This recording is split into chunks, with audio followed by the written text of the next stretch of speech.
Olá, bom dia a todas e todos. Estou aqui mais uma vez para dar continuidade ao nosso assunto que começamos no vídeo passado, que era a construção do espaço geográfico. Continuamos no mesmo assunto, só que agora na página 243 e no tópico A paisagem transformada, o ser humano em interação com a natureza. Vai começar dizendo que a paisagem é um fragmento do espaço geográfico, uma porção, ou seja, é uma divisão do espaço geográfico de um lugar materializada em imagem, que pode ser representada por uma pintura, um desenho, uma fotografia. Ou seja, uma imagem pode ser fixa ou em movimento, ou até mesmo um poema. Tudo isso caracteriza uma paisagem. É necessário também deixar bem claro que as paisagens não devem ser entendidas ou romantizadas como sinônimo de natureza ou de lugares bonitos. Não só a natureza e não só lugares bonitos são paisagens. O conceito é muito amplo. Além disso, elas podem ser classificadas em dois tipos: as paisagens naturais e as paisagens culturais. Essas paisagens culturais podem ser chamadas também de paisagens antrópicas, ou seja, que têm relação com o homem, ou paisagens transformadas. Paisagens culturais, paisagens antrópicas e paisagens transformadas são sinônimos, ou a mesma coisa. Na página seguinte, 244, tem uma imagem que mostra algumas casas, uma rua, e do outro lado tem um rio, árvores, rochas, entre outros. Ou seja, está mostrando um exemplo de uma paisagem cultural, que são essas casinhas, com a rua, e mostrando a paisagem natural, que é a parte da natureza.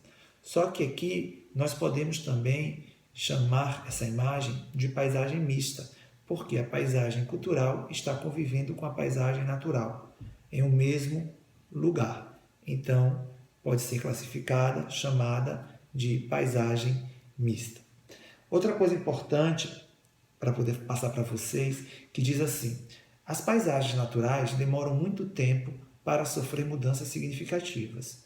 Ou seja, se a natureza está ali, para ela transformar por ela própria aquele lugar, vai demorar milhares, milhões de anos. Ou seja, vai durar um tempo geológico, que foi que nós vimos nas aulas passadas, que o tempo geológico ou eras geológicas são grandes períodos de tempo na história, não do homem, da Terra, porque envolve milhares, milhões e bilhões de anos.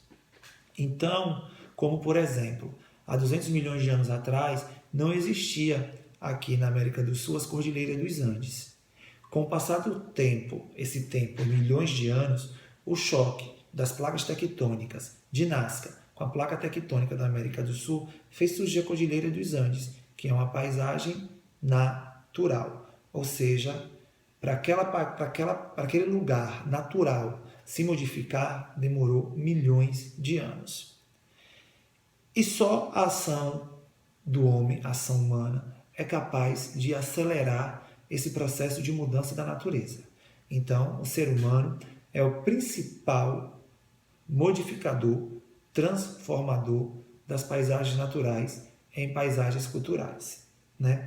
Então, a geografia nomeia paisagens transformadas ou paisagens culturais ou antrópicas, não tem no módulo, mas é bom saber, aquelas que sofrem grandes alterações em sua forma original. Lembrando, como era o Brasil antes dos portugueses chegarem aqui? Os indígenas e a natureza. Com a chegada dos portugueses europeus, tudo se transformou. Construção de cidades, rodovias, ferrovias, portos, aeroportos, ou seja, a paisagem foi totalmente modificada. Né? E na página seguinte, nós veremos também quais são os principais motivos do homem transformar a paisagem natural em paisagem urbanizada.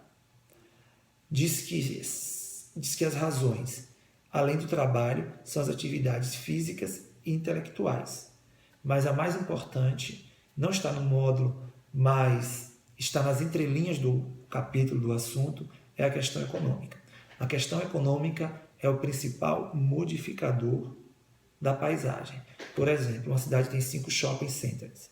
Quer mais um, quer mais 2. Tem um aeroporto, vamos construir outro. Ou seja, a questão econômica sempre vai ser o principal modificador do espaço geográfico e da paisagem em geral. Isso vem desde a época que o homem deixou de ser nômade, ou seja, lá desde o homem neolítico, paleolítico, que o homem passou a fixar residência fixa nos lugares e a partir dali os lugares, as paisagens foram transformadas. Na página 249 tem um mapa do Brasil e esse mapa do Brasil ele está pintado em 3 cores. Cada cor nessa legenda quer dizer uma coisa. A cor amarela, municípios predominantemente urbanos. O que são municípios predominantemente urbanos? Que a economia depende da cidade e que a maior parte da população vive na cidade e não na zona rural. A cor vermelha são municípios intermediários, que é meio a meio. Metade da população vive na cidade, outra metade da população vive no campo. E a economia do lugar depende tanto da cidade quanto do campo. E os municípios predominantemente rurais, ou seja, que depende 100% do campo, a sua economia, e que a maior parte da população também vive no campo. Apesar das cores estarem bem misturadas, é bom sempre lembrar que o Brasil é um país predominantemente urbano, ou seja, 86% do Brasil. Se o Brasil tem 200 milhões de habitantes, aproximadamente 180 milhões de brasileiros vivem nas cidades. Assim como os Estados Unidos, a Alemanha, a França, o Brasil é um país de maioria e de extensa maioria urbana, né? E lembrando que dentro dessas paisagens urbanas nós podemos encontrar alguns tipos de paisagens naturais, como parques, etc.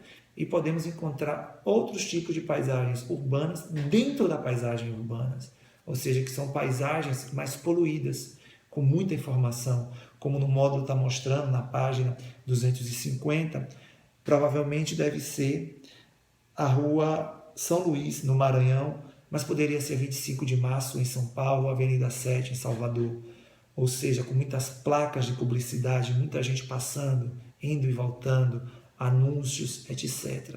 Ou seja, isso é uma paisagem urbana poluída, né?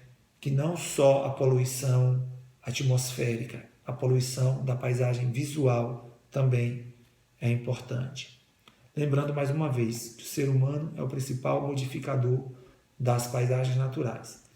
E o último parágrafo do módulo diz assim: ao observarmos as transformações na paisagem, podemos perceber transformações no espaço geográfico e dessa maneira compreender cada vez mais as formas com as quais o ser humano pode transformar o meio em que vive. Ou seja, a cada dia que passa, o ser humano vem transformando a natureza. Por exemplo, até 5 décadas atrás, não se plantava soja e não se criava gado na Amazônia.